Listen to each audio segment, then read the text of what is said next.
Hi, and thank you for taking the time out of your busy day to join me in this group coaching online course. Improving Performance is a career development coaching practice which has different programs for different demographics and careers. My name is Goslin, and I have a vast experience of sales leadership, and people management. And tonight is part of the Career Advance and Development Group program that I run as part of Improving Performance. To provide context for you, generations are people born and living around the same time that experience the same life challenges for that particular time. Generations are regarded or looked at collectively over a period during which time they grow together as children, become adults, and begin to have children of their own. Generations designates the parent-child relationship structurally. In career terms, it's a group of people who experience the impact of significant events within a period of time, and they are often the basis of, or subject of social and business analysis. But the workplace itself is a multi-generational place which creates its own unique challenges for those diverse generations. So Generation X, in this context, is people that are born around the early 1960s to around 1979, 80, and they're coming up to 40 to 55 years old. Baby boomers are still in the workplace. They are in their late 60s and in their 70s and beyond, and they were born from around the mid-1940s after the end of the First World War, and some of them are still working because they want to, and some of them because they have to. And then you have the Xennials, around 1975 to 85, and the much discussed millennial generation, also known as Generation Y, and they were born around 1980 to the mid 1990s, and are generally around 25 to 40 years old.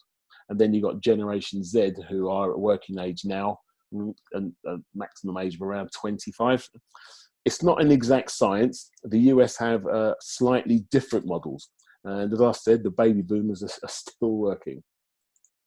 So just to give you a very quick introduction to coaching as a process, it's for people that want and are looking for career development, people that are looking for personal development. There are a lot of people out there that are unsure of what coaching is, and they're looking to get a taster for what it is, or to go through this or other processes to see what the benefit can bring to them. There's also people out there that are seeking career change. They've come as far as they can with their current career and they want to do something else. There are people that are coming back into the work environment after taking a significant period out for lots and lots of reasons. There are people in current roles at the moment that are unchallenged. They're not excited. It's not giving them the stimulus that they're looking for. And their coaches, the process in this context, what we're doing today, is for people who may not have the resources to be able to secure a coach for themselves. So this coaching is a coaching session this afternoon, or during this call. So it'll be me asking questions or delivering a monologue to you. Have a pen and paper so you can take notes, and somewhere where you're not going to be interrupted. You can ask questions. Just ask some questions in the box below, and I will answer those during the call, or I'll do a Facebook Live on Thursday. Or if you're watching this later, just drop me a message and I can answer the question for you on the Career Advance and Development group page. Every session will have a topic of focus that I set, and tonight's is applying for a job. Eventually, this service will be a subscription service, but what I want to do is to get all the bugs out of this process so we can make it as valuable as it can be for you. It won't take longer than 45 minutes. I anticipate about 45 minutes. So let's get started. The objectives for this specific webinar is that by the end of this group coaching event, you will be able to be specific about the job that you're looking for and why you're applying for it. You'll be able to understand why you shouldn't have a one-size-fits-all CV, and you'll be able to understand a typical application process, be able to demonstrate the value that you may be able to offer, and be better prepared for a face-to-face interview. Okay, the first part, it's a two-part process, is your job application. So when we apply for a job, we're addressing a situation that we wish to resolve. It tends to be a practical or emotional decision that we're making. On a practical level, you're looking to learn new skills, you're looking to develop existing skills, or you're looking to make a change. Or in fact, it could be that you're adding to your CV experience. On an emotional level, it may be that you dislike your role. You may dislike the traveling, the cost of the traveling. It could be a colleague. It could be that you're being bullied or harassed in the workplace. You may even dislike your manager or feel unchallenged, as I mentioned earlier. Or you could be just bored, just to name just a few things that makes you want to change your job. But whatever the reason, you must be clear in your mind as to why that job that you're applying for is the one for you. Many people jump from the frying pan into the fire, so to speak, and tend to job hop for that specific reason. If your reason for applying to the role isn't clear to you, then you'll find it difficult to make it clear to the hiring manager when you're having an interview. It will come across in your application and all interviews that you have afterwards. So what do you want from the role that you're looking for? That is the first question. What does it have to have, or what does it not have to have? I would suggest that you make a list. It doesn't have to be an exhaustive one, but the things that are key. So as an example, it must have something like, it has to be easy to get to, no weekend work, have a diverse workforce. It must have easy parking, a minimum X thousand per annum, stated equal opportunities, a non-bullying culture, flexible working, a benefits package, whatever it is that you're looking for, that's what it has to have. Or for instance, it has to have, or it must not have things like shift working. You don't want to do shift working. You may have health challenges where you don't want a job where there's stairs. You may not want to have motorway driving to get to the job, long working hours, or long distance traveling. So it's just a matter of understanding what it is that you're looking for and what you're not looking for. Once you've decided that the advertised role that you're looking at ticks the boxes, then you should apply. So where did you see the role advertised? Do a little bit of homework. This can be difficult if it's via an agency who haven't provided the business name. But if you do know it, look them up on their website. Look on LinkedIn. Who works for them? If they're a sizable business or enterprise, have a look on glassdoor.com, for instance, but don't make any decision based on the post that you see there. Use it really just to get a feel of the business. If it's an agency, bear in mind that they earn commission, and some of the lesser ones often throw jobs at everyone, regardless of their suitability. Another reason why it's vital to be clear with what it is that you actually want. Okay? Right, so once you've done that, you're going to go on to your CV. Now, I've spoken to people that have sent their CV off to hundreds of jobs and applications. But let me ask you, would you go to a theatre and ask everyone in the stalls out on a date? You wouldn't, would you? Why would you do that? Well, that is basically what you're doing when you apply for hundreds of jobs with one CV. And here's the thing. Every single job application that you make should be supported with a CV specific to the role that has been advertised with a supporting letter. I can hear you all recalling now going, what? Oh my God, that's effort. I can't do that. That's too much. I don't have time to do that, surely. Well, let me ask you this. How many responses did you get to those applications that you've sent off already? I know people that have sent off 60 applications that they've seen online on different job sites. How many responses did you get back from them? 70%? 80%? Less? I'm sure it would only have been a handful. You're wasting a lot of effort and the hirer's time in sending off loads and loads of jobs. And they talk to each other and they know that you've sent lots and lots of applications off. Anyway, so let's talk about the CV itself. The curriculum vitae, that's what it stands for, and it means the course of your life. What should it include? Well, a personal marketing document, it's been called, and it's just for you. It's how you sell yourself to prospective employers, and it should tell them about you, your professional history, your skills, your abilities, and your achievements. It should highlight why you're the best candidate for the actual job.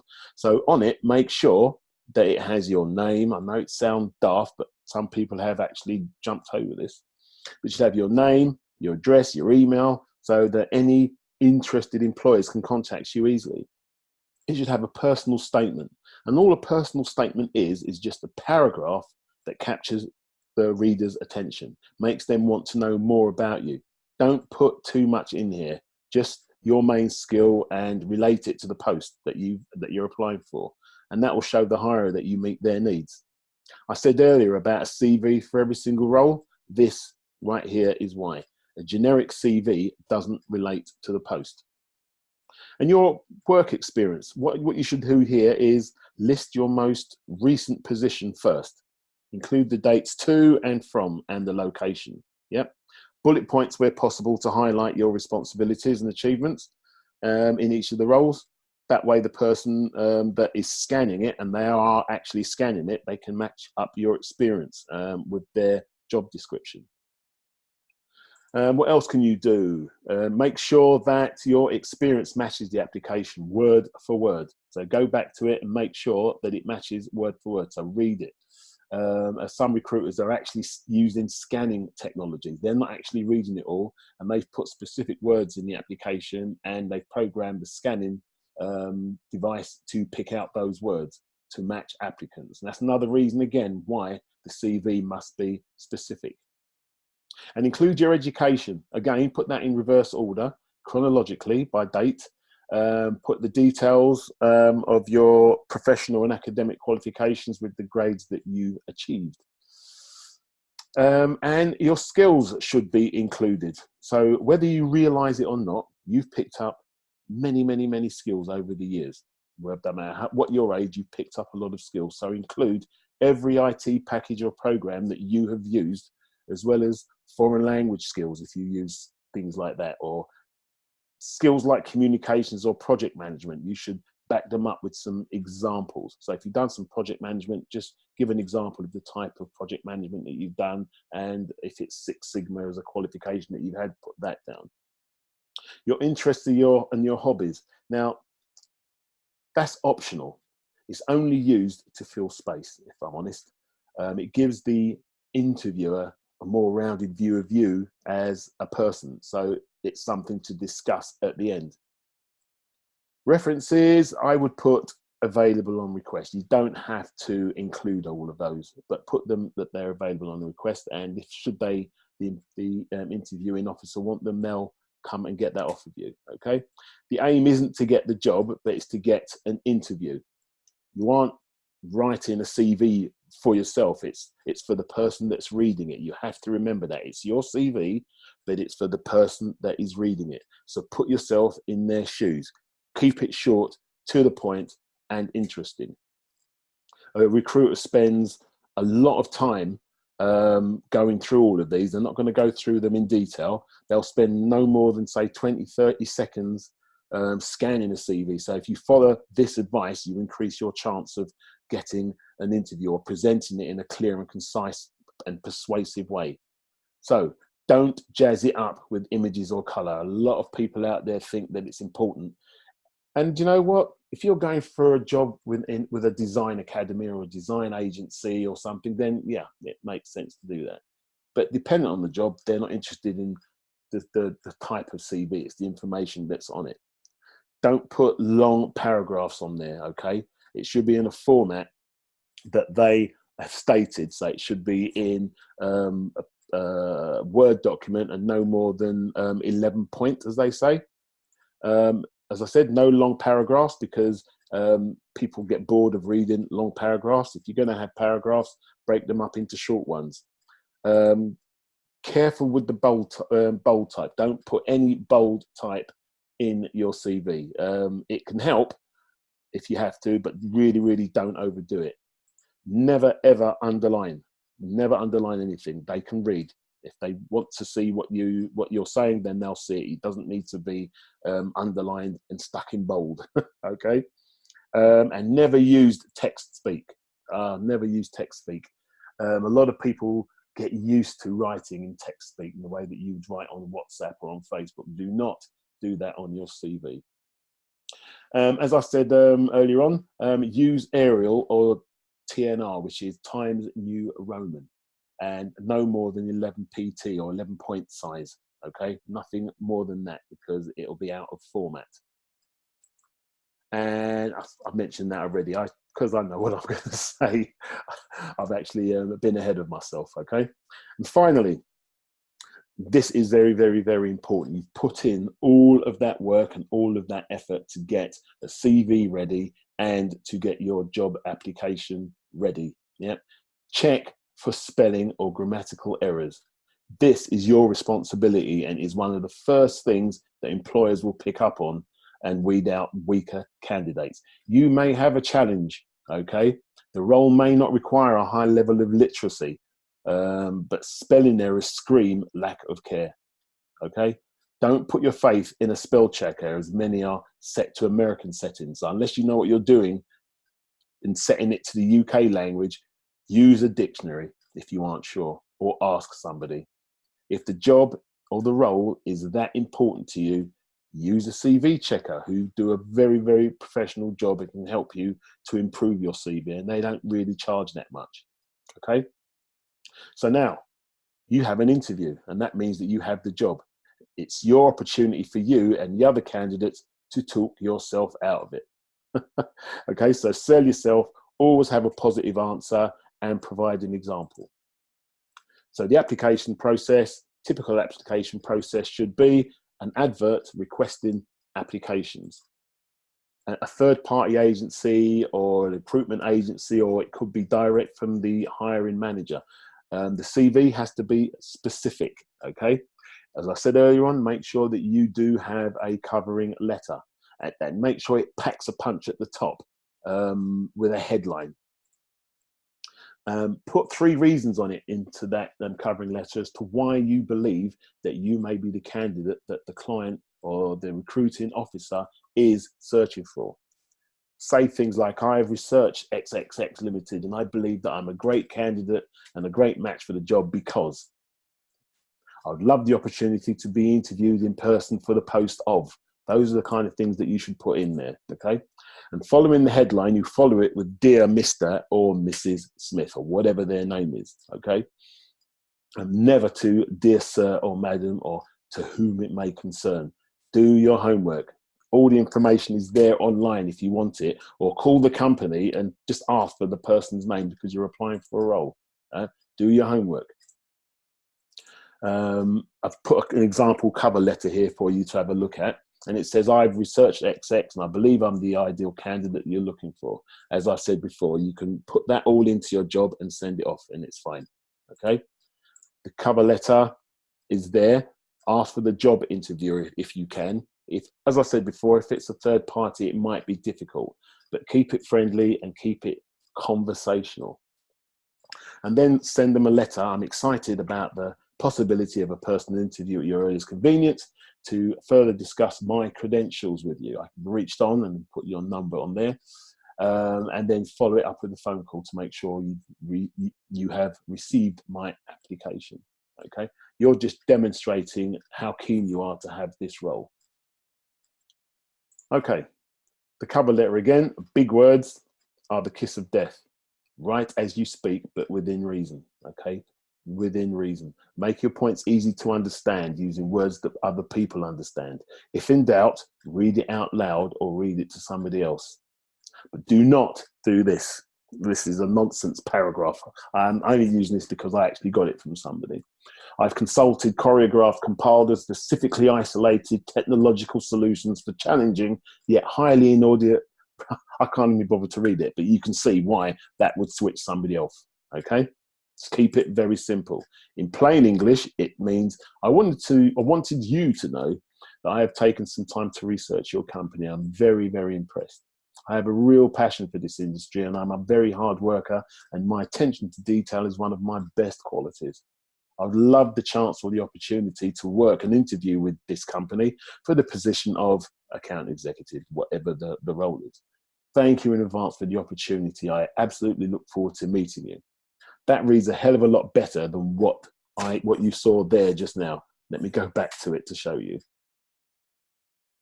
See, that is just very, very wordy. You don't want to send something like that. Okay. As a rule of thumb, wait a week, 10 days, and send another letter with a copy of your CV. It gives you a second chance at getting an interview in case it slipped through the paperwork, through the cracks.